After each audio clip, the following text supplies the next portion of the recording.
Our story begins in a simpler time, long, long ago, which we call ancient. The landscape is dotted with active volcanoes and covered with vast jungles, with trees that easily reach over 150 feet.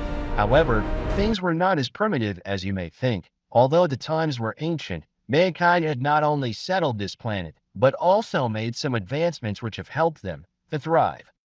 Humanity rose out of its wild forests and jungles by developing cities. Some of the grandest cities grew to control their regions, and one such city's advancements surpass all others, especially in the fields of construction, chemistry, and believe it or not, flight. That city is Ranadachuel. The entire city surrounds a Colosseum-style center, creating an amphitheater effect. Most major cities have this similar design as it helps the people to stay unified and informed. Their culture and customs have evolved into the city it is today.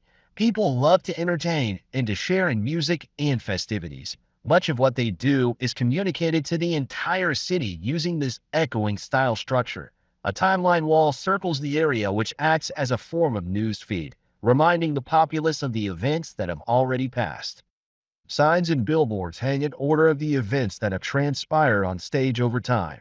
Without this creative messaging system, the foundation of the city would have been much different. On top of one of the tallest buildings in the city lay a pair of wooden shoes with two long red ribbons. The carvings of these shoes show the beauty of the city with its culture and the people the way they live. Today, these shoes will bear the mark of one man's dance.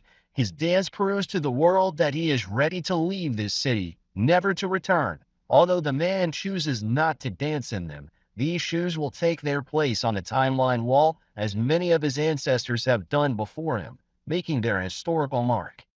A grand tempo has begun from an orchestra that is gathered around the inside center stage-like structure. The man begins dancing. Everyone around him cheers as he jumps down to a lower level.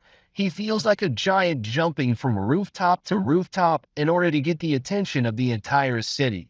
He jumps farther down until he ends up at the city street. He continues dancing as he winds through the bustling crowd, all along keeping his body flowing to the beat of the music. In his motions, his mind drifts away to his memories that are pushing him away from the city he loves so much. His body expresses his desire to leave with vibes of frustration and anger. He dances his way away from the crowded marketplace to the jungle city gate. He goes into what looks like a spasm as he expresses his thoughts through his dance moves. Soon he will no longer be bound by the chaos of this civilized place. The music stops as everyone claps and cheers. He's left feeling more empty than ever before. He walks through an older, forgotten part of the city. He thinks about all the generations before him, all their effort just for him to have a chance at life. He sees the old, forgotten stones on the edge of the city and thinks he will be forgotten just like them. He ponders on this until finally he is set to leave. He begins to take his first step into his new life. Just as he began to take a step, a colorful silk ribbon covered his eyes. He could smell the perfumes and incense on it. These fragrances even began to make him feel a little bit euphoric.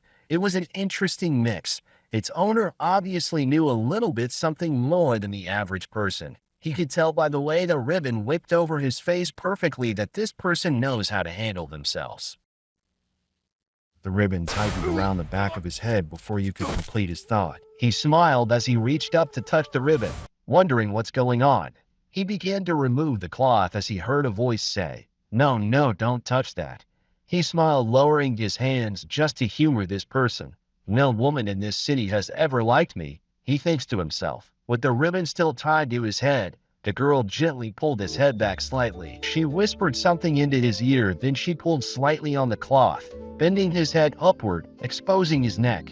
She gently kissed his neck and touched her tongue to him. She said, "I know that you must go, but remember me to come back."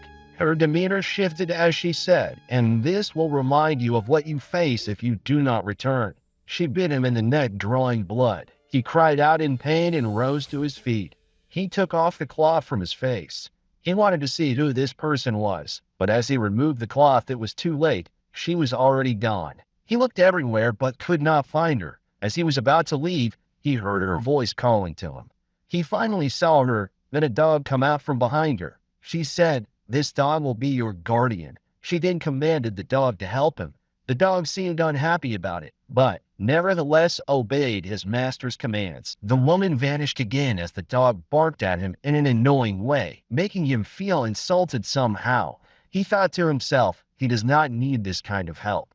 He decided to leave the dog behind by climbing over the palace garden wall. The dog barked at him with disagreement.